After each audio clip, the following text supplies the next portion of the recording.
Hello guys, welcome back sa Usapang Loan at Online Lending. To this video, ating reviewin ang isa na namang medyo may katagalan na din at nakailang beses na din natin itong ni-review, pero as of now ay patuloy pa rin po ang kanilang pagpapautang sa iba't ibang mga tao dito sa Pilipinas.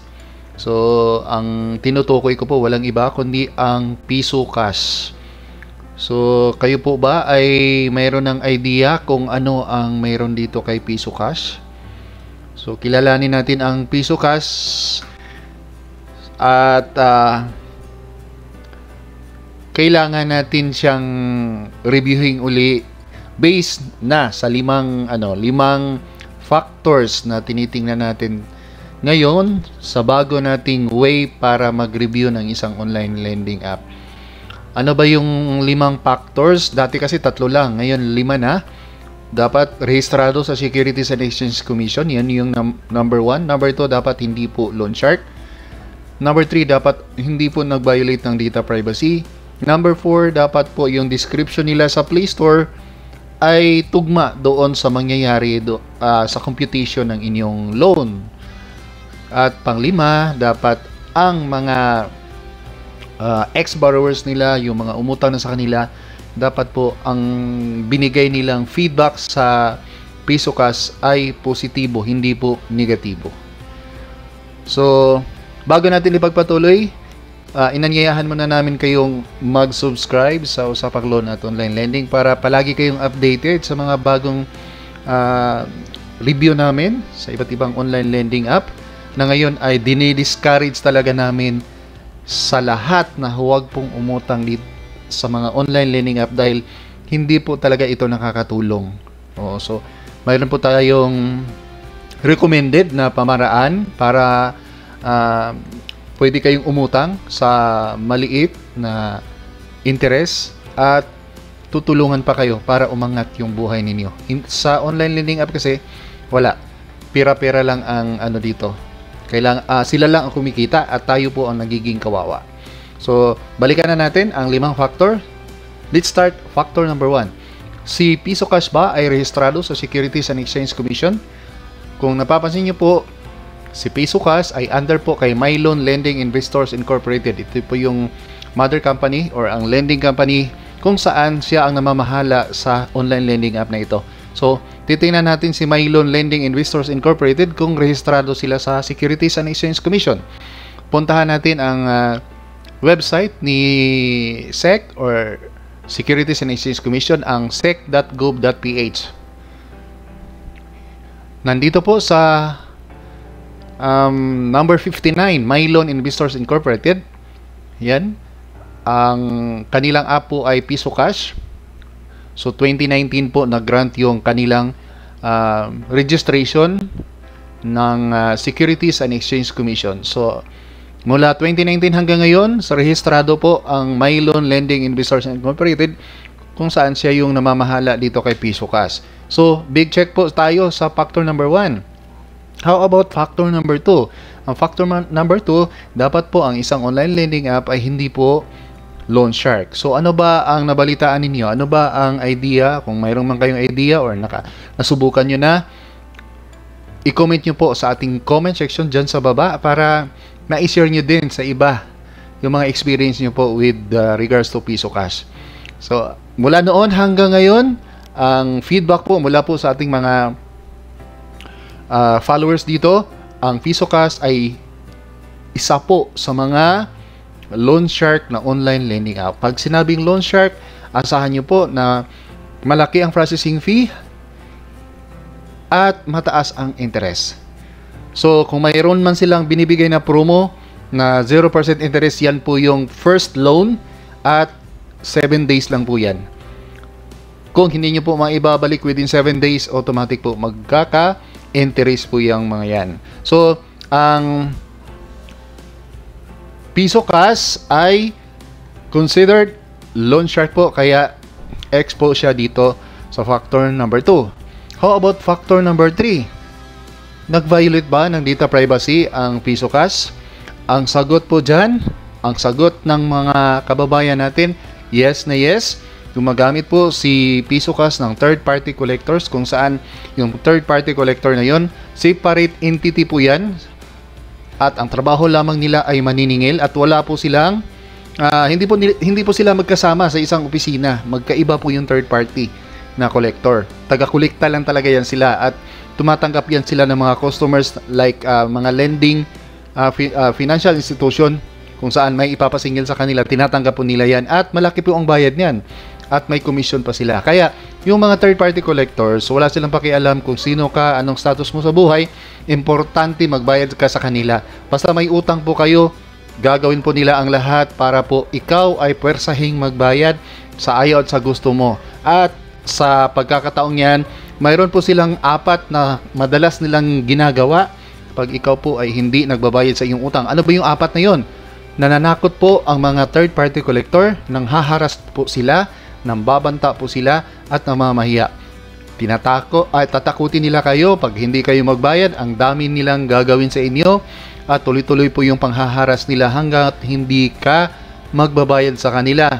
Tapos kung wala pa rin, pagbabantaan na ikaw ay riding in tandem, kung ano pa man yan, ipaparip yung pamilya nyo, mga ganyan yung mga sinasabi nila. Then, isa sa mga paraan nila para mapahiya kayo, gagawa po sila ng GC at ipasok po ikaw doon kasama ang iyong mga kaibigan sa social media at ilatag po nila ang lahat ng mga ebidensya na kayo po ay umutang at hindi nagbayad. So yan po ang gagawin nila sa inyo. Kaya mag-ingat po tayo. PisoCash, hindi po siya magandang uutangan, kaya X din po siya dito. Number 4, sa description nila sa Play Store. So titingnan natin ang kanilang description. Punta tayo sa About This App.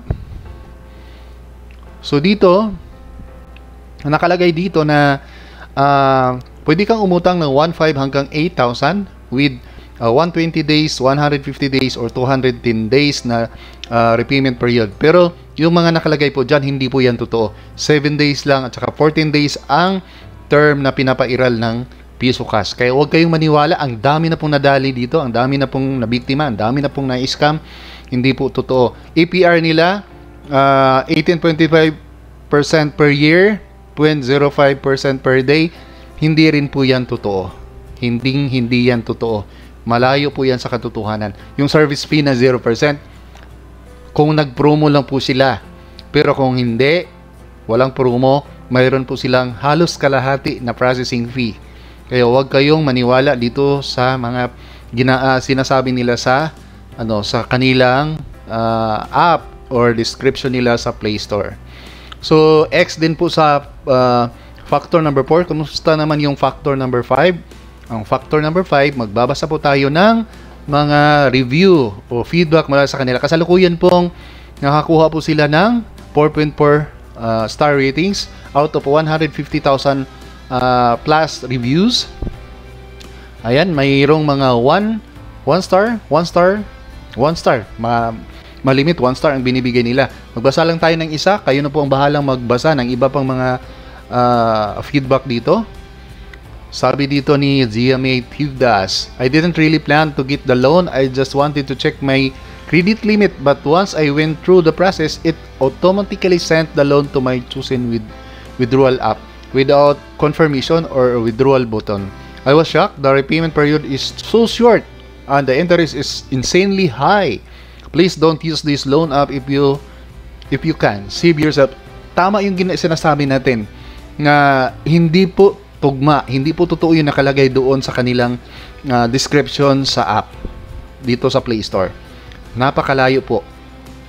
Imagine niyo po, gaya ng sinabi ko, 7 days to 14 days lang. Tapos ang taas pa ng interest nila at malaki ang processing fee. Kaya mag-ingat po kayo, huwag po kayong magtiwala. Oo. So, ang daming nagsasabi talaga dito, 1 star. Kung mayroon lang 0 star, siguro nagbigay na ang mga nila. At mag-ingat po kayo kasi automatic na po ngayon kapag kayo po ay mag-enter ng inyong mga personal information, mga financial status ninyo para malalaman ninyo ang inyong credit limit. Hindi po totoo yan dahil diretso na po yan papasok sa inyong e-wallet, malamang GCash at saka Maya. Automatic po yan. Unlike before, nung nag-umpisa pa talaga itong mga online lending app na ang tagal ng evaluation, aabot ng isang buwan pa bago ma-evaluate yung loan. Pero ngayon, automatic na po. Kasi may panlaban sila, kinukuha po nila ang inyong privacy at gagamitin po nila yan against sa iyo kapag hindi po kayo nagbabayad.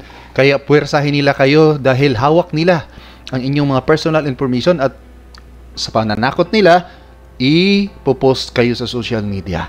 Yan yung pananakot nila din, isang pananakot nila na ang dami ding nababaliw, ang daming na napilitan na magbayad kahit wala naman silang intention talaga na umutang sa umpisa. So maraming salamat. Kung kayo po ay may gusto pong reviewin nating online lending app, mag-comment lang kayo sa kahit saang video namin. And then gaya ng sinabi ko kanina, imbis na magangutang kayo sa mga online lending app, umutang po kayo sa mga cooperative dyan sa lugar ninyo. Marami pong mga cooperative dyan sa lugar ninyo, hindi nyo lang alam. Ang mga cooperative po ay napakababa ng interest at diminishing pa yung kanilang interest at very flexible yung kanilang repayment period. At in case na mayroon talaga mga pagkakataon na hindi natin kontrolado at ma-delay tayo sa pagbabayad, nandyan po ang mga collector, nandyan po ang mga taga or mga staff ng cooperative na tutulong sa inyo. Paano ninyo mababayaran yung mga loan ninyo sa kanila? Hindi po kayo haharasin, hindi po kayo tatakutin, wala pong data privacy violation at kung ano-ano pa. At ang higit sa lahat na pinakagusto ko na mangutang sa co-op, dahil tutulungan din nila kayong mag-improve ang inyong buhay.